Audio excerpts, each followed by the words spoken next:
Hello all welcome to IAC.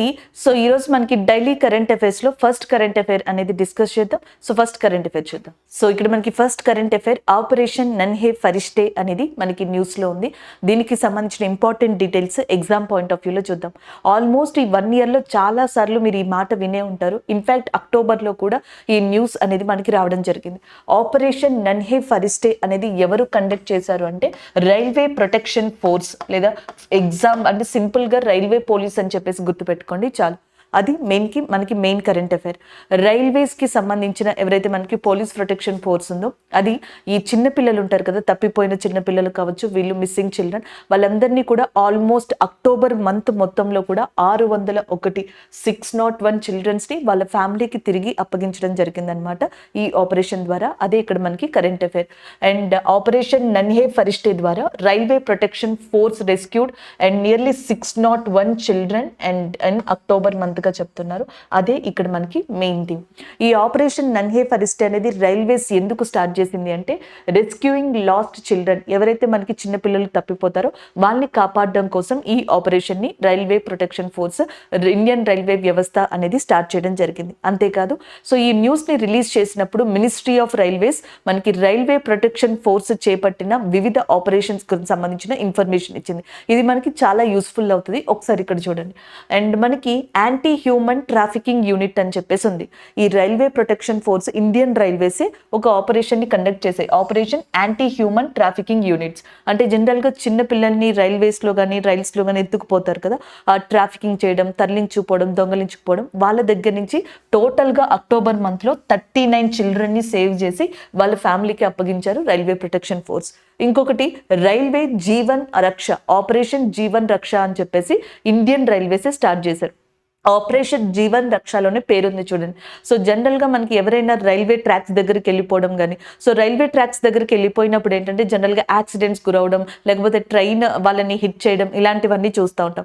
అలా కాకుండా దాదాపుగా 262 మందిని కేవలం అక్టోబర్ మంత్ లో మనకి రైల్వే ప్రొటెక్షన్ ఫోర్స్ వాళ్ళు కాపాడారు అండ్ ఇండియన్ రైల్వేస్ వాళ్ళు. Next operation Meri Saheli.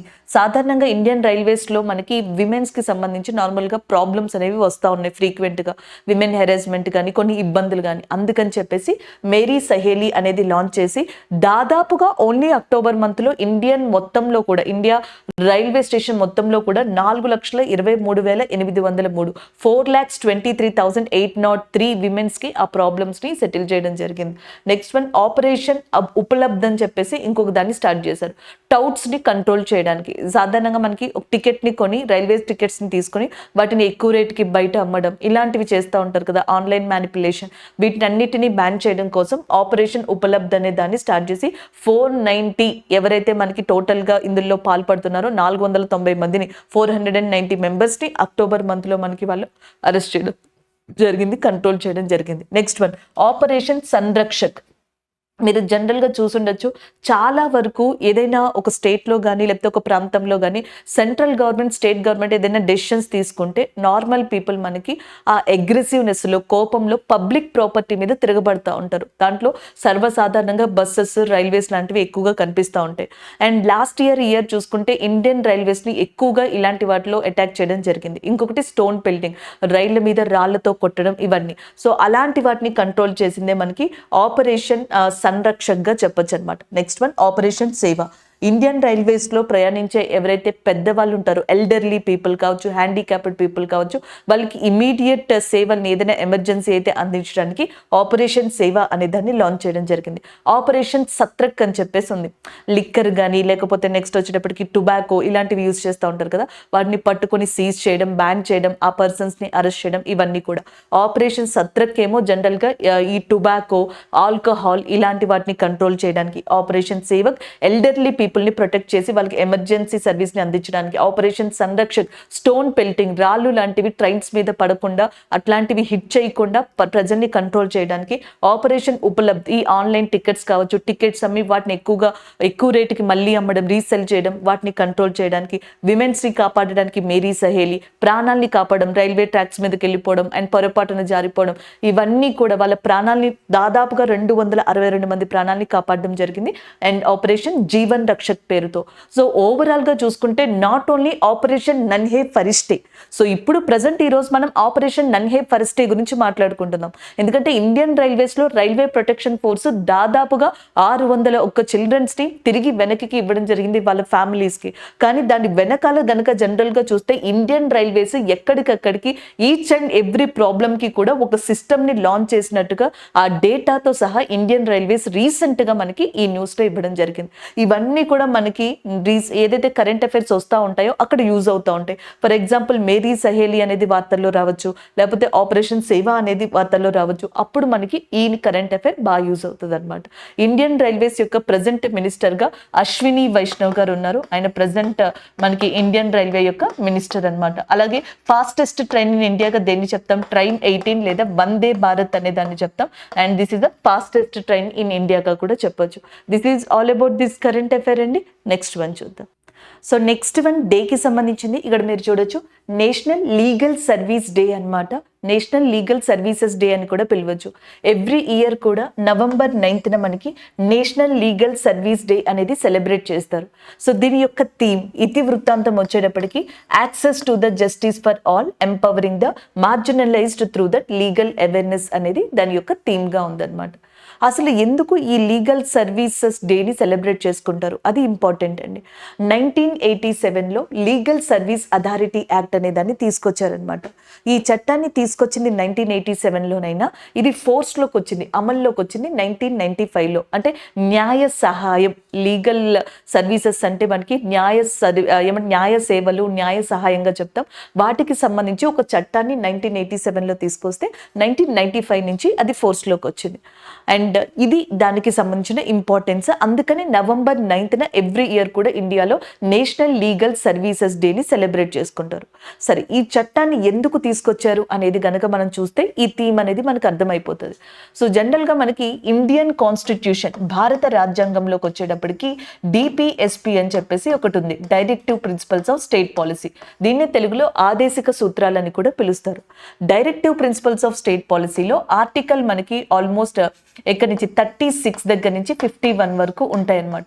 దీంట్లో ఆర్టికల్ 39A వచ్చేటప్పటికి పూర్ అండ్ వీకర్ సెక్షన్స్ కి సంబంధించి ఫ్రీ లీగల్ ఎయిడ్ సర్వీస్ ని అందించాలి. అది ఆర్టికల్ 39A యొక్క ముఖ్య ఉద్దేశం. అంటే న్యాయం అనేది భారతదేశంలో అందరికీ కూడా అందాలి. అండ్ అందరికీ అందాలి అంటే ఇప్పుడు పూర్ అండ్ వీకర్ సెక్షన్ పీపుల్కి అది కొంచెం డిఫికల్టీ అవుతుంది. అందుకని రాజ్యాంగంలోని డిపిఎస్పిలో ఆర్టికల్ 39Aలో free legal aid service to the poor and weaker section people అని చెప్పేసి పెట్టారనమాట. సో అప్పుడు న్యాయం అనేది అందరికీ అందుతుంది అనేది దాని యొక్క భావన.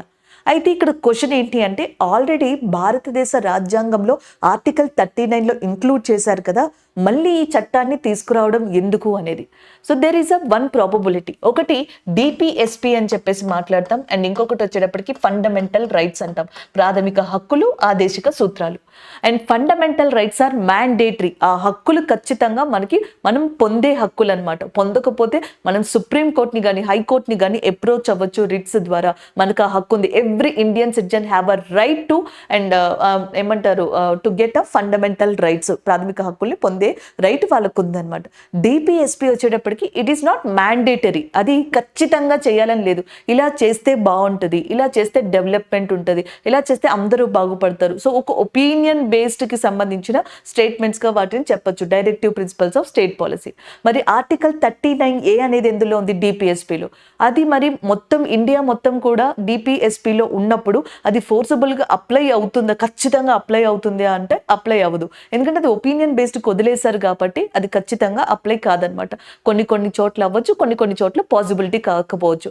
మరి న్యాయ సహాయం అందరికీ ఖచ్చితంగా అందాలి అంటే చట్టాన్ని తీసుకురావాలి. అందుకే in DPSP in Indian constitution article 39 is there to provide free legal aid and service to the poor and weaker section people. And Indian government is launched in legal service authority act 1987. Still మనకి article 39A ఉన్నా అది డిపిఎస్పిలో ఉంది కాబట్టి న్యాయ సహాయం ఖచ్చితంగా అందరికీ అందడానికి 1987లో legal service authority act వచ్చింది. ఇక్కడ చూడండి, అందుకే access to the justice for what all, access to the justice for all and empowering the marginalised through legal awareness అనేది ఇక్కడ మనకి మెయిన్. న్యాయ సహాయం కావచ్చు, లేకపోతే న్యాయానికి సంబంధించిన అవగాహన కావచ్చు, ప్రతి ఒక్కరికి కూడా కూడా అందేలాగా ఈ నేషనల్ లీగల్ సర్వీస్ డే అనేది పనిచేస్తుంది అనేది దీని యొక్క థీమ్ అన్నమాట. ఇది అర్థం చేసుకుంటే థీమ్ ని బైహార్ట్ చేయక్కర్లేదు, ఈజీగా గుర్తుంటది. ఎవరికి న్యాయ సహాయం అందాలి, అందరికీ కూడా అందాలి. Access to the justice to the for all గా చెప్పొచ్చు అనమాట. ఇది మనకి థీమ్. అండ్ నెక్స్ట్ వన్ ఇక్కడ ఒకసారి చూద్దాం. ఆర్టికల్ 39A కింద ఎవరికి అందాలి ఈ న్యాయ సహాయం? ఒకటి, ఒక పర్సన్ కనుక schedule caste and schedule tribe కి సంబంధించిన వాళ్ళు కావచ్చు, విమెన్ మహిళలకి అందుతుంది, చైల్డ్ కి అందుతుంది. అలాగే నెక్స్ట్ వచ్చేటప్పటికి బెగ్గర్స్. ఇక్కడ ఆర్టికల్ 23 అని ఫండమెంటల్ రైట్స్ లో ఉంటది అనమాట. హ్యూమన్ ట్రాఫికింగ్ గురించి ఉంటది, మానవ అపహరణ అని చెప్పేసి అంటాం.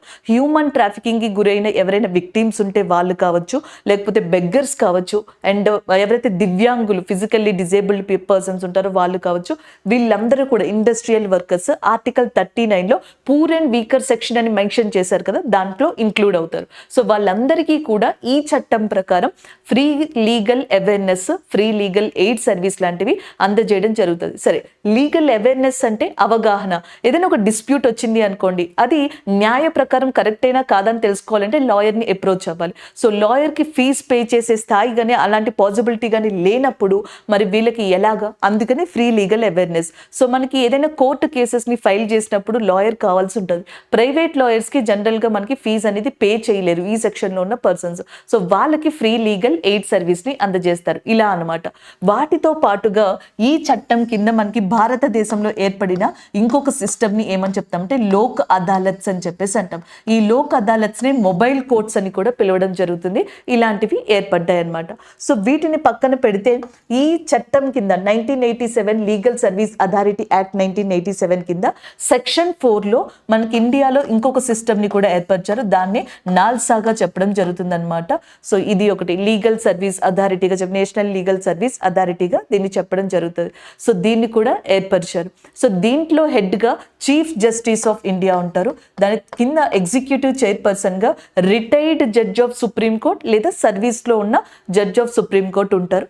నెక్స్ట్ మెంబర్స్ అందరినీ కూడా president of India, chief justice of India యొక్క సలహా మేరకు అపాయింట్ చేస్తారనమాట. ఇలాంటివి ఉంటాయి. ప్రజెంట్ సిజిఐగా మనకు ఉన్నది ధనుంజయ, అంటే డివై చంద్రచూడ్ గారుగా చెప్పొచ్చు. సింపుల్ గా గుర్తుపెట్టేసుకోండి. DY Chandrachud is present chief justice of India. President of India వచ్చేటప్పటికి ప్రజెంట్ మనకి ద్రౌపది ముర్ము గారు ఉన్నారు. అలాగే నెక్స్ట్ మనకి న్యూ లా మినిస్టర్. ఈ సంవత్సరం ఇది వరకు కిరణ్ రిజ్జు గారు న్యాయశాఖ మంత్రిగా ఉండేవాళ్ళు. ఇప్పటి నుంచి మనకి అర్జున్ రామ్ మేఘ్వాల్ అని చెప్పేసి ఒక పర్సన్ ఉన్నారు. So Arjun Ram Meghwal is a present law minister of ఇండియాగా చెప్పొచ్చు అనమాట. This is all about this information అండి. ఇది ఖచ్చితంగా గుర్తుండాలి. అర్జున్ రామ్ మేఘ్వాల్ గారు మనకి లా మినిస్టర్ గా ఉన్నారు. నెక్స్ట్ డివై చంద్రచూడ్ గారు చీఫ్ జస్టిస్ ఆఫ్ ఇండియాగా ఉన్నారు. November 9th national legal service day అనేది ఉంది.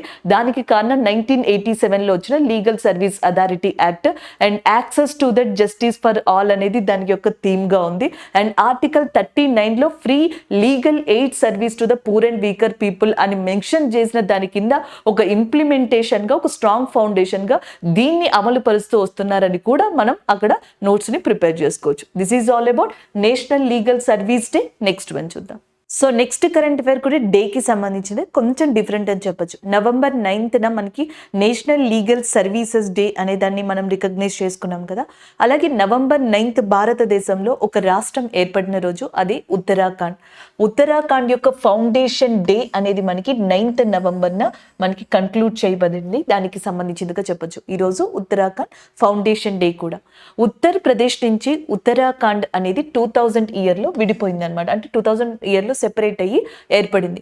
ఏర్పడినప్పుడు ఎలా ఏర్పడింది? ఉత్తరాంచల్గా ఏర్పడింది. ఉత్తరప్రదేశ్ నుంచి కొంత భాగం మనకి విడిపోయి 2000 ఇయర్లో November 9th ఉత్తరాంచల్గా ఏర్పడింది. 2007 తర్వాత నుంచి ఆ ఉత్తరాంచల్ అనే ప్రదేశాన్ని ఉత్తరాఖండ్గా మనకి పిలవడం జరుగుతుంది. That is a main background history of Uttarakhand.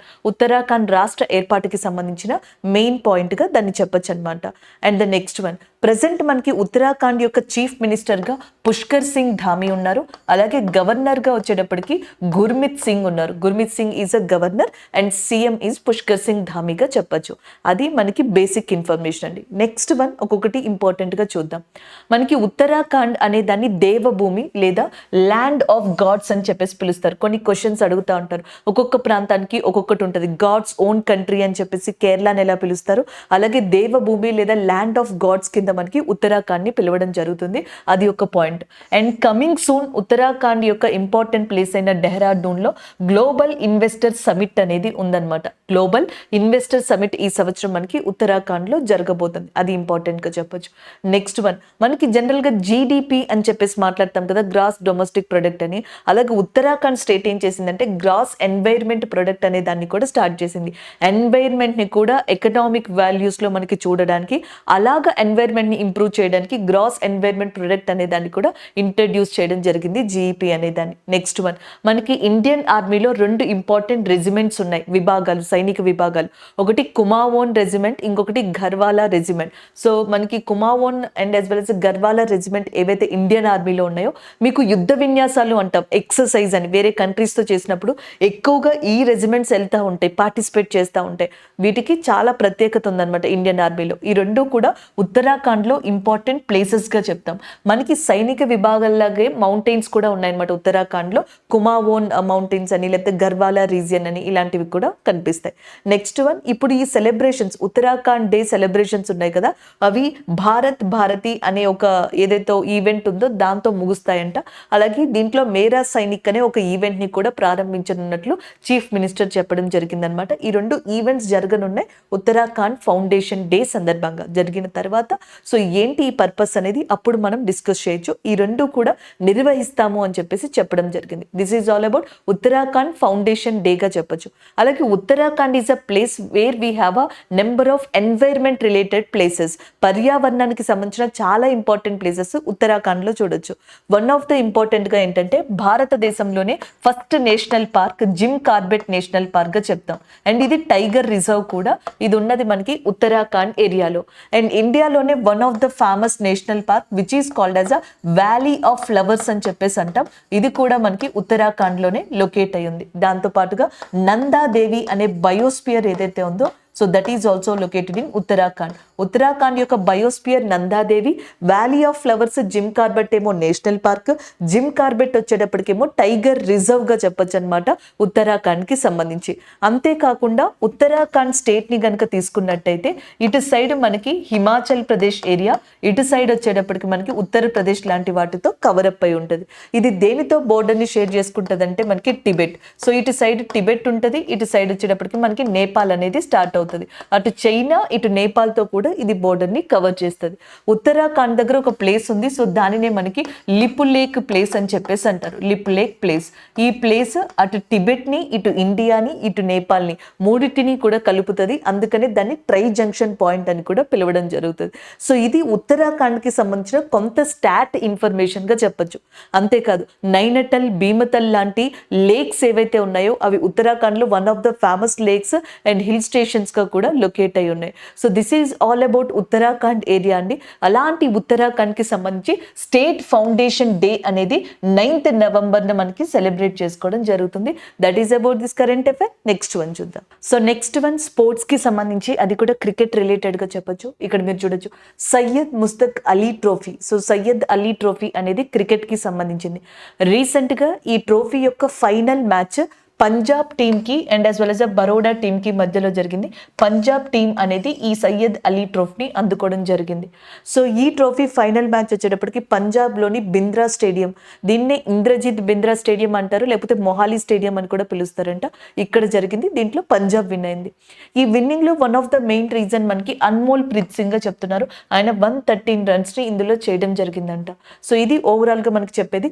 Baroda మీద పంజాబ్ 20 రన్స్ డిఫరెన్స్తో మనకి విన్ అవ్వడం జరిగింది.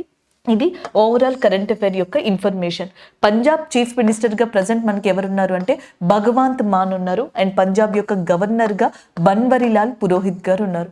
సో ఇండియాలో జనరల్గా మనకి T20 మ్యాచెస్ 50-50 ఏదైతే వరల్డ్ కప్స్ లాంటివి, జనరల్గా ఏషియన్ కప్ ఇలాంటివి చూస్తూ ఉంటామో, ఇండియన్ క్రికెట్ ఏవైతే ఉంటాయి, రీజనల్ క్రికెట్ టీమ్స్ కావచ్చు, స్టేట్ క్రికెట్ టీమ్స్ కావచ్చు, వీటికి కూడా ట్రోఫీస్ జరుగుతూ ఉంటాయి అనమాట. అంటే మనకి ఏదైతే మ్యాచెస్ ఉంటాయో అవి జరుగుతూ ఉంటాయి. ఫర్ ఎగ్జాంపుల్ మీకు ఇట్లాంటివి కనుక కనిపిస్తే ఇవన్నీ కూడా క్రికెట్ రిలేటెడ్ ట్రోఫీస్ గానే మీరు గుర్తుపెట్టుకోండి. లైక్ సయ్యద్ అలీ ట్రోఫీ అనేది క్రికెట్ కి సంబంధించింది, అలాగే రంజీ ట్రోఫీ కూడా మనకి క్రికెట్ కి సంబంధించింది అనమాట. రీజనల్ అండ్ స్టేట్ టీమ్స్ ఉంటాయి కదా, సో అవి మనకి స్టేట్ టీమ్స్ ముఖ్యంగా దీంట్లో ఆడతాయి. Vijay Hazare trophy regional teams కావచ్చు, స్టేట్ టీమ్స్ కావచ్చు, ఇవన్నీ ఆడడం జరుగుతుంది అనమాట.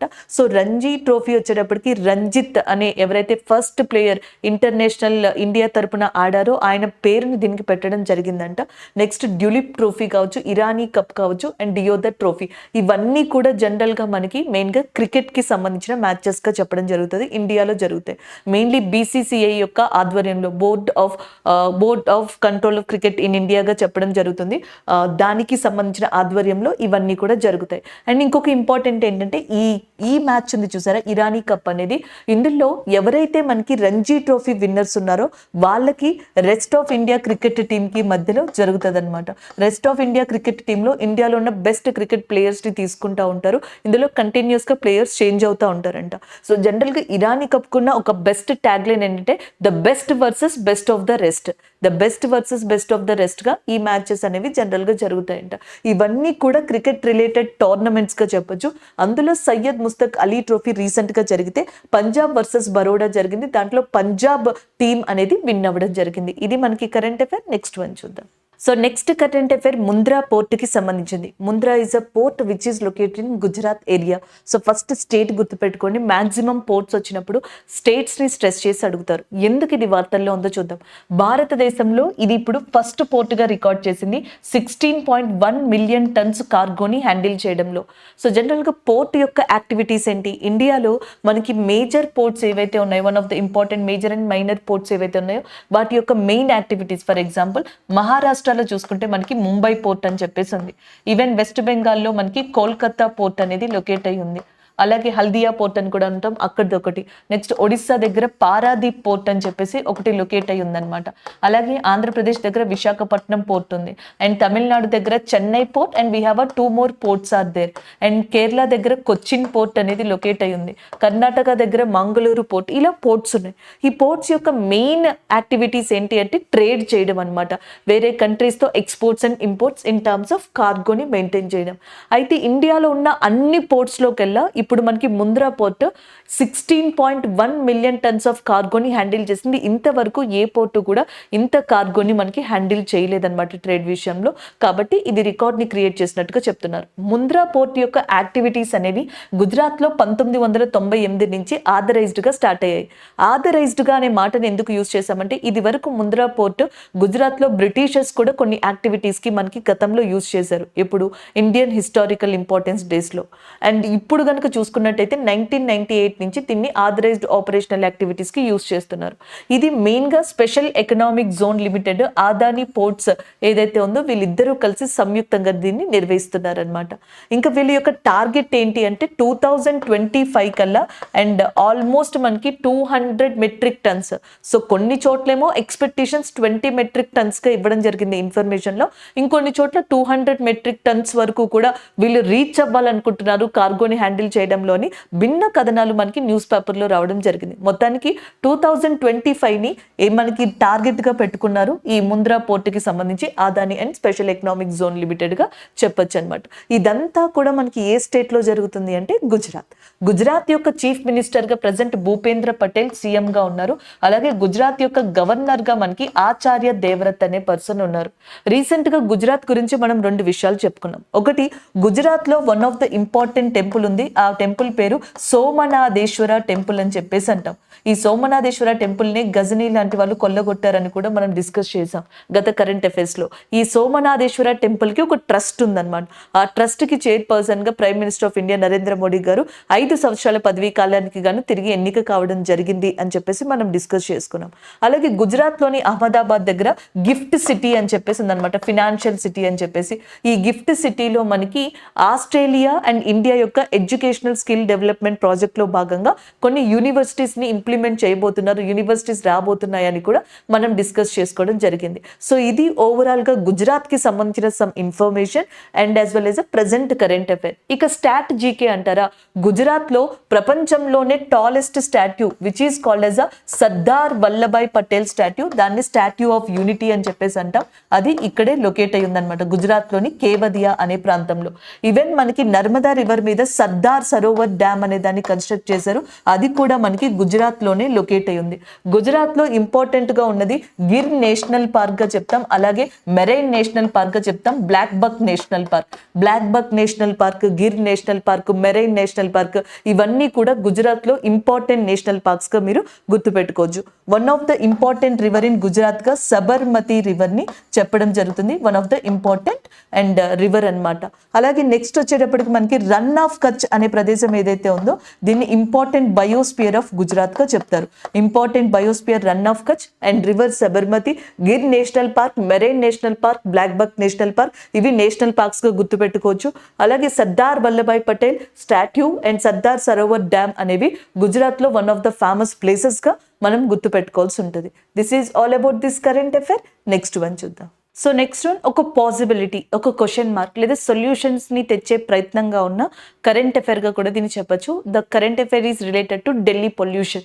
సో ఢిల్లీ పొల్యూషన్ ఇప్పుడు తారాస్థాయికి చేరిందనమాట. ప్రతి సంవత్సరం కూడా ఎటా చూడొచ్చు, ఎగ్జాక్ట్గా ఈ వింటర్ సీజన్కి ఢిల్లీలో మనకి పొల్యూషన్ ఎక్కువైపోతుంది. దానివల్ల అక్కడున్న ప్రజలు చాలా ఇబ్బందులకు గురవుతారు. ఒకవైపు వింటర్ అండ్ ఇంకొక వైపు పొల్యూషన్. సో ఇవన్నీ కూడా డిఫరెంట్ డిసీజెస్ని మనకి ఢిల్లీలో కలుగజేయడం జరుగుతుంది. అయితే దీనికి ఒక టెక్నికల్ సొల్యూషన్ తీసుకొచ్చేలాగా, అంటే ఆల్రెడీ మనకి ఈ పంజాబ్ హర్యానా దగ్గర స్టాబుల్ బర్నింగ్ లాంటివి కంట్రోల్ చేయడానికి ట్రై చేస్తున్నారు, ఫార్మర్స్కి అవేర్నెస్ ఇవ్వడం, కొత్త టెక్నిక్స్ని తేవడానికి ట్రై చేస్తున్నారు. ఈ లోపే ఢిల్లీలో మనకి ప్రతిసారి ఇప్పుడు ఎస్పెషల్లీ వింటర్లో కాలుష్యం బాగా ఎక్కువైపోయింది, పొల్యూషన్ అనమాట. అందుకని చెప్పేసి ఐఐటి కాన్పూర్ వాళ్ళు ఒక సొల్యూషన్ తీసుకొచ్చారు, అదే ఆర్టిఫిషియల్ రెయిన్.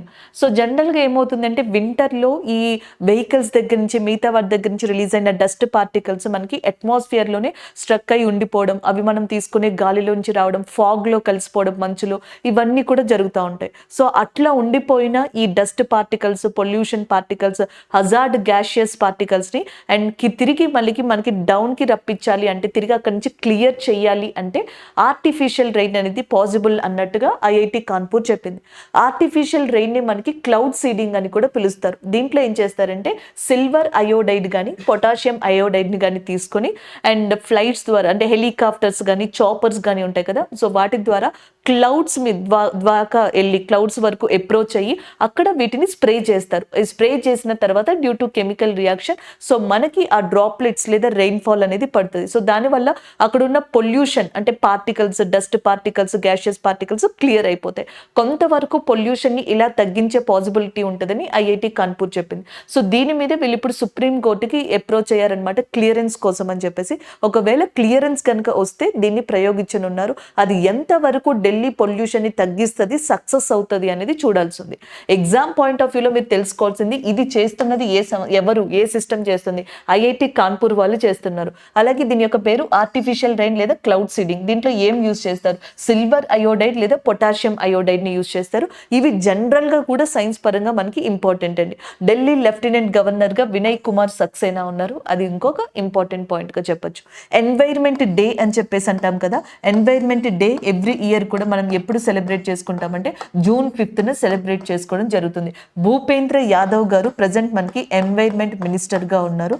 అది ఒకటి. ఇక్కడ స్టాట్ బిట్స్ గా వీటిని గుర్తుపెట్టుకోవచ్చు. Bhupendra Yadav is a present మనకి environment minister. Environment day June 5th. Most polluted place గా ఇప్పుడు మనకి ఢిల్లీ ఉంది. దాన్ని కంట్రోల్ చేయడానికి ఐఐటి కాన్పూర్ వాళ్ళు ఆర్టిఫిషియల్ రెయిన్ లేదా క్లౌడ్ సీడింగ్ అనే దాన్ని ప్రయోగించుకున్నారు. This is about this current affair. Next one చూద్దాం. సో ఇక్కడ కరెంట్ అఫైర్ చూద్దాం. ప్రెసెంట్ కరెంట్ అఫైర్ ఏదైతే ఉందో ఇక్కడ మీకు Kerala honoured with the global awareness global responsible tourism award. Kerala recent గా global responsible tourism award of 2023ని అందుకుంది. సో రీసెంట్గా నేను ఇప్పుడు మీకు కరెంట్ అఫైర్ చెప్పే టైంకి ఆల్మోస్ట్ మనకి ఇంకొక అప్డేట్ అనేది రావడం జరిగింది.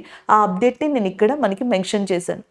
ఆ రెండు కూడా ఇక్కడ ఒకసారి చూద్దాం. ప్రజెంట్ కరెంట్ అఫైర్ వచ్చేటప్పటికి Kerala honoured with the global responsible tourism award అనమాట. సో ఇదేంటి అంటే responsible tourism partnership and international centre for responsible tourism. So మనకి international centre for responsible tourism అనే సంస్థ ఏదైతే ఉందో ఈ సంస్థ మనకి ICRT అని చెప్పేసి అంటాం. ఈ సంస్థ వచ్చేటప్పటికి లండన్లో ఈ సంవత్సరం వరల్డ్ ట్రావెల్ మార్కెట్ని నిర్వహించింది. ఈ వరల్డ్ ట్రావెల్ మార్కెట్లో ప్రపంచంలోని అన్ని కంట్రీస్కి సంబంధించిన మ్యాక్సిమం కంట్రీస్కి సంబంధించిన ప్రాంతాలు కావచ్చు, అక్కడ ఉన్న మెయిన్ థింగ్స్ కావచ్చు ఎగ్జిబిట్ చేయడం జరిగింది. వాళ్ళకి సంబంధించినవి అక్కడ ఇన్ఫర్మేషన్ ఇవ్వడం జరిగింది ట్రావెలింగ్ దాని రిలేటెడ్ పర్పస్లో. సో దాంట్లో కేరళకి సంబంధించి global responsible award tourism award అనేది రావడం జరిగింది. దీనికి కారణం ఏంటంటే మనకి SME అని చెప్పేసి ఉంది, స్మాల్ మీడియం ఎంటర్ప్రైజెస్, విమెన్స్తో రిలేట్ అయిన స్మాల్ మీడియం ఎంటర్ప్రైజెస్ సంస్థలు కావచ్చు, ఫుడ్ ప్రొడక్ట్స్, లోకల్ ప్రొడక్ట్స్ని కేరళ గవర్నమెంట్ మనకి ఎట్లా టూరిజం పరంగా ఎలాగ మార్కెటింగ్ చేసింది ఇవన్నీ కూడా దృష్టిలో పెట్టుకుని ఎస్పెషల్లీ వీటిని హైలైట్ చేస్తూ గ్లోబల్ రెస్పాన్సిబుల్ టూరిజం అవార్డుని కేరళకి ఇచ్చారు. సో ఇప్పుడున్న అప్డేట్ ఏంటి అంటే ఈ వరల్డ్ ట్రావెల్ మార్కెట్ జరిగినప్పుడు ప్రపంచంలోని దేశాలు అక్కడ అన్నీ కూడా మనకి ఒక పర్టిక్యులర్ ఏరియాని తీసుకొని అక్కడ తమ తమ ప్లేసెస్కి సంబంధించిన ఇంపార్టెంట్ థింగ్స్ని ప్రదర్శించాయి. సో దాంట్లో కేరళ టూరిజం పెవిలియన్కి ద బెస్ట్ అవార్డు అనేది రావడం జరిగింది. అండ్ థీమ్ వచ్చేటప్పటికి ద మ్యాజికల్ ఎవ్రీడే. మన కేరళ స్టేట్ ఏం చేసింది అంటే దానికి సంబంధించిన ఇన్ఫర్మేషన్ మొత్తాన్ని కూడా ఆ పెవిలియన్లో ద మ్యాజికల్ ఎవ్రీడే కింద మనకి సెట్ చేసి అక్కడ ప్రదర్శించడం జరిగింది. దానికి సంబంధించి అవార్డు అనేది రావడం జరిగింది. అలాగే కేరళ గ్లోబల్ రెస్పాన్సిబుల్ టూరిజం అవార్డుని కూడా సొంతం చేసుకుంది. అవార్డు మెయిన్గా దానికి అండ్ పెవిలియన్కి కూడా కేరళకే వచ్చింది. లాస్ట్ ఇయర్ కూడా ఈ కేరళకి మనకి మరువత్తూరు గ్రామ పంచాయతీ అని చెప్పేసింది. ఆ పంచాయతీ డెవలప్మెంట్ పరంగా కూడా ఒక ట్రావెల్ అవార్డు అనేది లభించింది. అంటే వరల్డ్ ట్రావెల్ మార్కెట్ ఏదైతే international centre for responsible tourism నిర్వహిస్తుందో దీంట్లో వరుసగా మనకి రెండోసారి అవార్డుని సొంతం చేసుకున్న స్టేట్గా కేరళ అని చెప్పొచ్చు. రీసెంట్గానే మనం చూసాం కుజికోడ్. సో కుజికోడ్ అనే ప్రదేశం మనకి లిటరేచర్ కేటగిరీలో యునైటెడ్ నేషన్ యొక్క క్రియేటివ్ సిటీస్ నెట్వర్క్లో స్థానాన్ని సంపాదించుకుంది. అండ్ ఇప్పుడు చూస్తేనేమో మనకి కేరళ గ్లోబల్ టూరిజం రెస్పాన్సిబుల్ అవార్డుని అందుకోవడం జరిగిందనమాట. కేరళ యొక్క చీఫ్ మినిస్టర్గా విజయన్ అండ్ కేరళ యొక్క గవర్నర్గా ఆరిఫ్ మొహమ్మద్ ఖాన్ ఉండడం జరిగిందనమాట. ఇప్పుడు రెస్పెక్టెడ్ ఆరిఫ్ మొహమ్మద్ ఖాన్ గారికి అండ్ విజయన్ గారికి వీళ్ళిద్దరికి మధ్య కూడా అంటే స్టేట్ గవర్నమెంట్ వర్సెస్ గవర్నర్ అనేది చాలా చోట్ల చూస్తున్నాం. ఈవెన్ తమిళనాడు, ఈవెన్ కేరళ ఇలాంటి ప్రాంతాలలో ఇప్పుడు ఎక్కువైందనమాట బిల్స్కి సంబంధించి. ఆ విషయంలో కూడా కేరళ వార్తల్లో ఉండడం జరిగింది. నెక్స్ట్ వన్ చూద్దాం. సో నెక్స్ట్ వచ్చేటప్పటికి జస్ట్ మనకి వన్ లైనర్ కరెంట్ అఫైర్గా మీరు గుర్తుపెట్టుకుంటే సరిపోతుంది. హర్యానా స్టేట్ తన స్టేట్లో టూరిజాన్ని డెవలప్ చేసుకోవడం కోసం అని చెప్పేసి ఒక ప్రాజెక్ట్ని స్టార్ట్ చేసింది. ఇక్కడ మీరు చూడొచ్చు Haryana inaugurates hot air balloon and safari అని చెప్పేసి ఇక్కడ ఉందన్నమాట. దానికి సంబంధించింది చూద్దాం. హర్యానా యొక్క chief minister Manohar Lal Khattar. So ఈయన మనకి పింజోర్ అనే ప్రాంతం, హర్యానాలోని పంచకులాలో పింజోర్ అనే ప్రాంతం ఉందన్నమాట.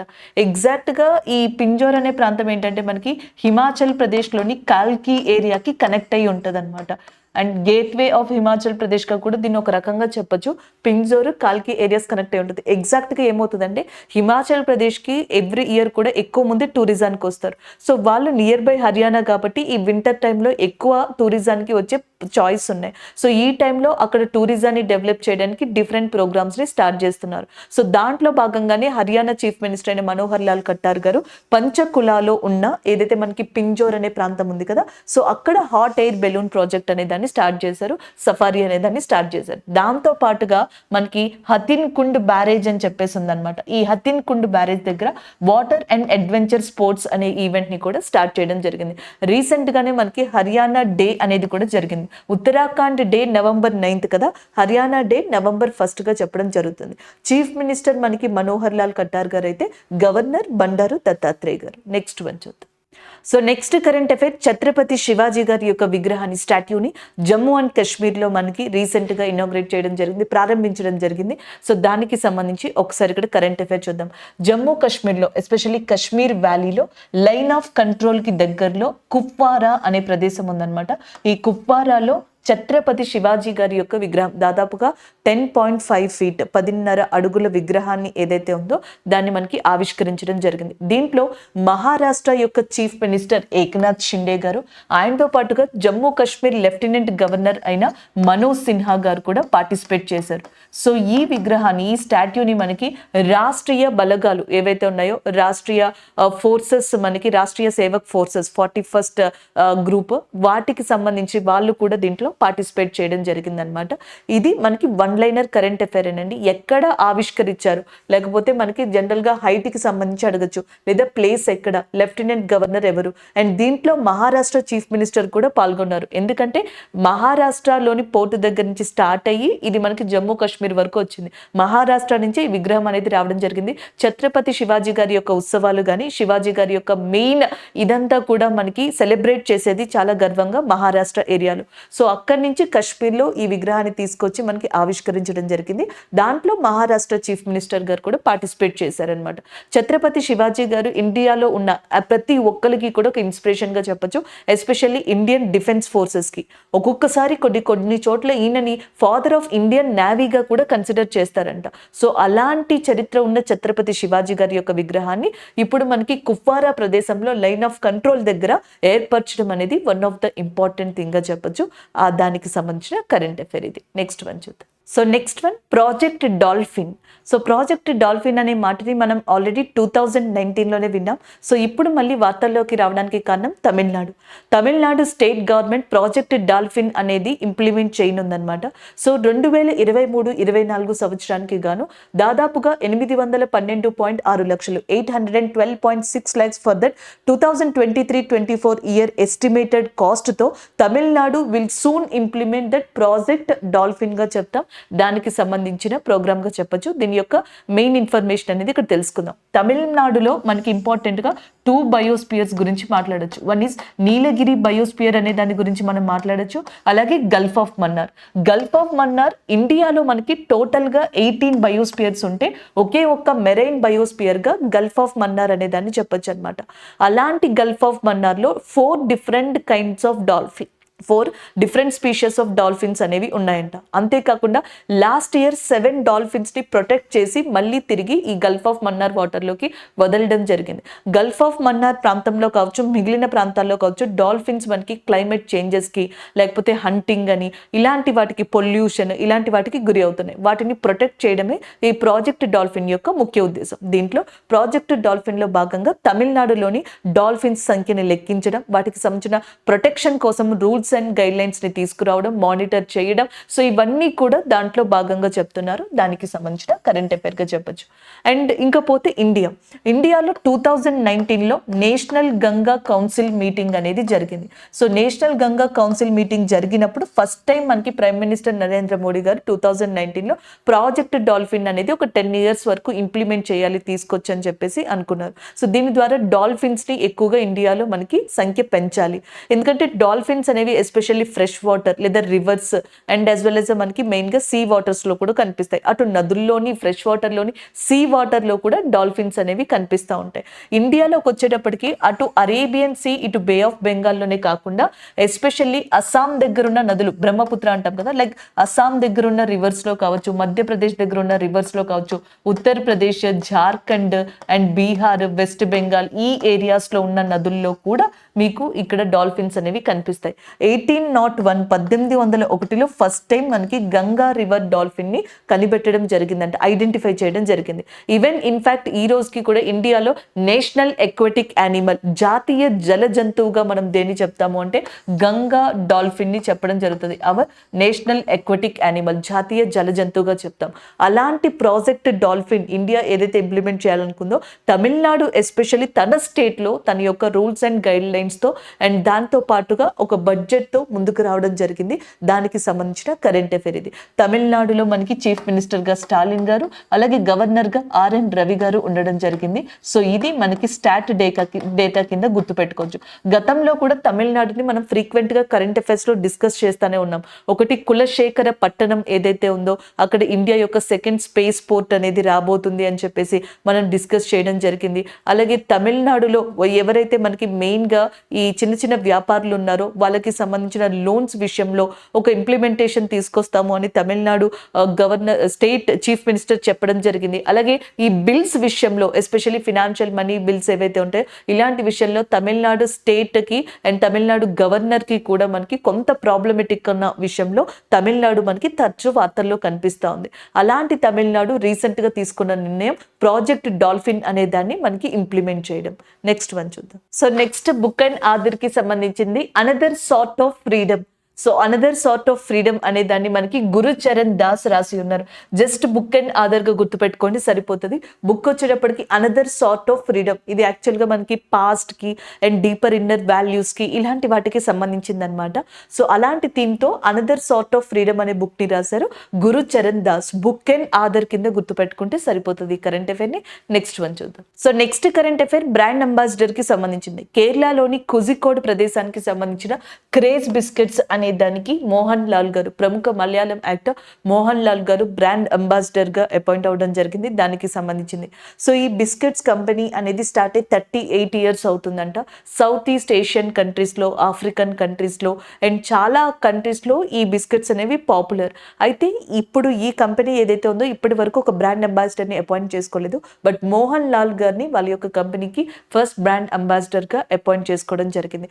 జస్ట్ ఏదైతే కంపెనీ నేమ్ ఉందో ఇది, అలాగే దాంతో పాటుగా మోహన్ లాల్ గారిని గుర్తుపెట్టుకోండి సరిపోతుంది. నెక్స్ట్ వన్ చూద్దాం.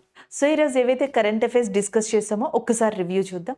First one operation Nanhe Farishte. ఈ రైల్వే ప్రొటెక్షన్ ఫోర్స్ ఉంది కదా, సో అది మనకి దాదాపుగా 601 చైల్డ్ అంటే చిల్డ్రన్ ని ఇండియా వ్యాప్తంగా రైల్వేస్ లో ఎక్కడైతే మనకి తప్పిపోయారో వాళ్ళందరినీ కూడా తిరిగి తీసుకురావడం జరిగింది అక్టోబర్ మంత్ కి గాను. దాని గురించి మనం డిస్కస్ చేసుకున్నాం. దాంతో పాటుగా ఆపరేషన్ సేవ, మేరా సహేలి ఇలాంటి వాటిని కూడా డిస్కస్ చేసుకోవడం జరిగింది.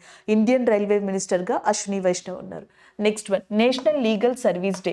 ఎవ్రీ ఇయర్ కూడా November 9th national legal service day అనేది మనం సెలబ్రేట్ చేసుకోవడం జరుగుతుంది. దీనికి కారణం మనకి లీగల్ అథారిటీ యాక్ట్ 1987లో తీసుకొచ్చారు. దాన్ని ఫోర్స్లోకి తీసుకొచ్చింది అమల్లోకి 1995 November 9th. సో ఆ ఉద్దేశంతో ఆర్టికల్ 39A ప్రకారం అందరికీ కూడా అంటే పూర్ అండ్ వీకర్ సెక్షన్కి especially free legal aid service అందించాలన్న ఉద్దేశంతో మనకి లీగల్ సర్వీస్ డే యొక్క ప్రాముఖ్యతని చాటి చెప్తూ వెళ్తున్నాం. దానికి సంబంధించింది. అండ్ ప్రజెంట్ మనకి న్యాయ శాఖ మంత్రిగా ఎవరున్నారండి? అర్జున్ రామ్ మేఘ్వాల్ గారు ప్రజెంట్ మనకి నేషనల్ లీగల్ సర్వీస్ లా మినిస్టర్గా మనకి ఉండడం జరిగిందనమాట. అలాగే చీఫ్ జస్టిస్ ఆఫ్ ఇండియా కింద చంద్రచూడ్ గారు ఉన్నారు. Next one Uttarakhand day. November 9th మనకి ఉత్తరాఖండ్ డే అనే దాన్ని సెలబ్రేట్ చేసుకోవడం జరుగుతుంది. దీనికి కారణం 2000 ఇయర్లో ఉత్తరప్రదేశ్ నుంచి ఉత్తరాంచల్ గా ఈ స్టేట్ విడిపోయింది. 2007లో ఉత్తరాంచల్ నుంచి ఉత్తరాఖండ్ అయింది. ప్రజెంట్ చీఫ్ మినిస్టర్ గా పుష్కర్ సింగ్ ధామి అండ్ గవర్నర్ గా గుర్మిత్ సింగ్ ఉన్నారు. And next one hot air balloon safari. And హర్యానాలో మనకి చీఫ్ మినిస్టర్ అయిన మనోహర్ లాల్ ఖట్టర్ గారు ఈ హాట్ ఎయిర్ బెలూన్ సఫారీ అనే దాన్ని స్టార్ట్ చేసి టూరిజాన్ని ప్రమోట్ చేయడం కోసం చూస్తున్నారు. సో ఇది మనకి పంచకుల ప్రదేశంలో పింజోర్ అనే ప్రదేశం ఏదైతే ఉందో అక్కడ స్టార్ట్ చేశారు. సో దాంతో పాటుగా వాటర్ అడ్వెంచర్ స్పోర్ట్స్ ని కూడా ఆయన స్టార్ట్ చేశారు. హర్యానా యొక్క గవర్నర్ గా మనకి బండారు దత్తాత్రేయ గారు ఉన్నారు. హర్యానా డే అనేది November 1st సెలబ్రేట్ చేసుకోవడం జరుగుతుంది. మోహన్ లాల్ గారు క్రేజ్ బిస్కెట్స్ కి సంబంధించి బ్రాండ్ అంబాసిడర్ గా అపాయింట్ అవ్వడం జరిగింది. దానికి సంబంధించిన కరెంట్ అఫైర్ ఇది. అలాగే next another sort of freedom అనేది బుక్. అండ్ దీన్ని మనకి ఇచ్చింది ఎవరు అంటే గురుచరణ్ దాస్ గారు. గురుచరణ్ దాస్ గారు రచించింది అనదర్ సార్ట్ ఆఫ్ ఫ్రీడమ్. ఇది బుక్ అండ్ ఆథర్ కి సంబంధించి. Next one Mundra port. ఇది గుజరాత్ లో ఉన్న one of the important port. ఇండియాలోనే ఇది ఫస్ట్ పోర్ట్ గా రికార్డ్ క్రియేట్ చేసింది. 16.1 million tons తో మనకి ఏదైతే కార్గో ఉంటుందో సో ఆ కార్గోని మనకి మెట్రిక్ టన్స్ తో కార్గోని మనకి తీసుకెళ్లడం లేకపోతే కార్గోని మెయింటైన్ చేయడం ద్వారా ఈ రికార్డ్ ని క్రియేట్ చేసింది. స్పెషల్ ఎకనామిక్ జోన్ అలాగే next Adani group of ports ఏదైతే ఉందో ఈ రెండు కలిపి దీన్ని నిర్వహిస్తున్నాయి. అండ్ నెక్స్ట్ వన్ వచ్చేటప్పటికి మనకి సయ్యద్ ముస్తక్ అలీ ట్రోఫీ అనే దాన్ని పంజాబ్ రీసెంట్ గా గెలుచుకుంది. పంజాబ్ లోని బింద్రా స్టేడియంలో పంజాబ్ కి అండ్ బరోడాకి మధ్యలో ఈ ఫైనల్ మ్యాచ్ జరిగితే 20 runs డిఫరెన్స్ తో పంజాబ్ ఈ మ్యాచ్ ని గెలవడం జరిగింది. అండ్ నెక్స్ట్ వచ్చేటప్పటికి ఢిల్లీ పొల్యూషన్ గురించి చెప్పొచ్చు. ఢిల్లీలో చాలా పొల్యూషన్ అనేది విపరీతంగా పెరిగిపోయింది. దాంతో దీన్ని కంట్రోల్ చేయడానికి ఐఐటి కాన్పూర్ ఒక సొల్యూషన్ ని తీసుకొచ్చింది. అదే ఆర్టిఫిషియల్ రెయిన్. దాన్ని క్లౌడ్ సీడింగ్ అని కూడా అంటారు. సోడియం అయోడైడ్ లేదా పొటాషియం అయోడైడ్ లాంటివి యూజ్ చేసి సో మనకి ఫ్లైట్స్ లేదా చాపర్స్ ద్వారా హెలికాప్టర్స్ లేదా చాపర్స్ ద్వారా క్లౌడ్స్ మీద మీద మనకి స్ప్రే చేయడం జరుగుతుంది. ఈ ప్రాసెస్ అంతా హాఫ్ అన్ అవర్లో కంప్లీట్ అవుతుంది. ఒకవేళ కనుక ఇలాంటి ఆర్టిఫిషియల్ రెయిన్ని క్రియేట్ చేస్తే ఢిల్లీలో ఉన్న క్లౌడ్స్ కానీ ఫాగ్స్ కానీ రూపంలో ఉన్న పొల్యూషన్ని కంప్లీట్గా మనం లేదా కొంతవరకు తగ్గించే అవకాశం ఉందని చెప్తున్నారు. ఐఐటి కాన్పూర్కి సంబంధించిన గ్రూప్ ఆఫ్ పీపుల్ సుప్రీం కోర్టుని దీని క్లియరెన్స్ కోసం ఇప్పటికే అప్రోచ్ అయ్యారనమాట. వినయ్ కుమార్ సక్సేనా గారు ఢిల్లీ యొక్క లెఫ్టినెంట్ గవర్నర్గా ఉన్నారు. Kerala tourism award. సో రెండవసారి మనకి కేరళ టూరిజంకి సంబంధించిన ఒక అవార్డుని పొందింది. ఈసారి కేరళ రెస్పాన్సిబుల్ టూరిజం అవార్డుని పొందడం జరిగిందనమాట. వరల్డ్ ట్రావెల్ మార్కెట్ సమిట్ అనేది 2023కి సంబంధించి లండన్లో జరిగింది. అక్కడ కేరళకి ఈ అవార్డు అనేది దక్కిందనమాట. And the next one Chhatrapati Shivaji గారి యొక్క స్టాట్యూ. ఛత్రపతి శివాజీ గారి యొక్క స్టాట్యూని రీసెంట్గా కుప్వారా అనే ప్రదేశం ఏదైతే కశ్మీర్లో లైన్ ఆఫ్ కంట్రోల్కి దగ్గరగా ఉందో అక్కడ ప్రారంభించారు. సో ఈ ప్రోగ్రాంలో జమ్మూ కాశ్మీర్ యొక్క lieutenant governor Manoj Sinha and ఆయనతో పాటుగా మనకి ఎవరైతే ఈ మహారాష్ట్ర చీఫ్ మినిస్టర్ ఉన్నారో ఏక్నాథ్ షిండే వీళ్ళిద్దరూ కూడా పార్టిసిపేట్ చేయడం జరిగింది. 41st రాష్ట్రీయ రైఫిల్స్ రెజిమెంట్ కూడా దీంట్లో పార్టిసిపేట్ చేసింది.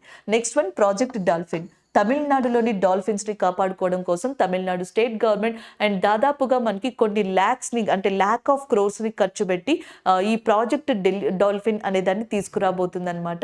సో ఈ ప్రాజెక్ట్ డాల్ఫిన్లో భాగంగా వీటిని మానిటర్ చేయడం కాపాడుకోవడం దీని యొక్క ముఖ్య లక్ష్యాలుగా చెప్తున్నారనమాట.